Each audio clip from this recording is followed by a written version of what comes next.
Hello? Hello? So, ito po yung ating automated booking system for our staycation po. Ito po siya, no? Para ma-handle yung multiple unit. So, for example, is mag-book tayo dito. So, click lang natin. So, automatic po tayo mapupunta sa ating booking form. So, fill out lang po natin to mga details. So, ito po yung ating example details. So, for guests allowed. Then, pili lang tayo ng date. So, it's for 2 days. So, lagay na po yung check-out, check-in, dates, then number of guests.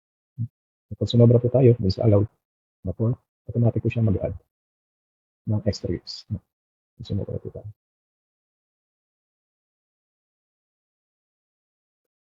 Yes. Then, pwede tayo mag-add per night. Tapos parking. Then, na-add din po siya. Then, option to pay. Reservation fee or pay in full. Then, pwede pa confirm booking. Then, dito po tayo sasend ng proof of payment. So, pwede lang tayo ng proceed.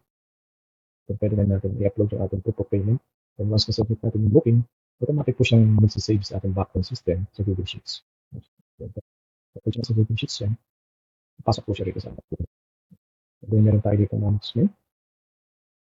So, admin search. So, yung booking natin, pwede natin search dito. Then, lalabas po siya. So, search natin yung ID, for example. Then, masusearch po na yung ating customer. Then, pwede po natin i-update yung booking na kung confirm na po. So, click lang natin yan.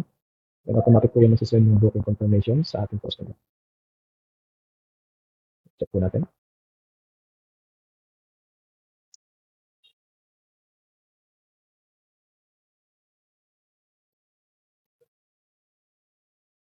Booking request. As a business owner, ito po yung marireceive natin. Details ng booking ng ating customer. Then, booking request.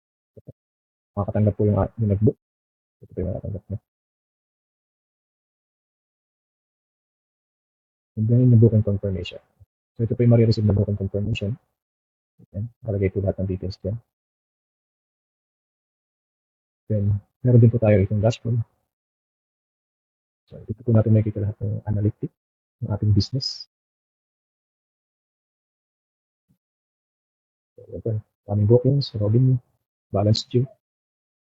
So, dito po natin lahat ito. Meron din tayo mga graph sa revenue per month, bookings per month, extra sa revenue per month, add-ons per month, total bookings per month, completed versus cancelled, then yung mga upcoming bookings po. Ilabas siya ito. So, yun lang naman po ginagawa ng system. Pili lang si customer ng book, mag-book niya, and then mapupunta sa system natin, and then i-confirm natin as, yun po.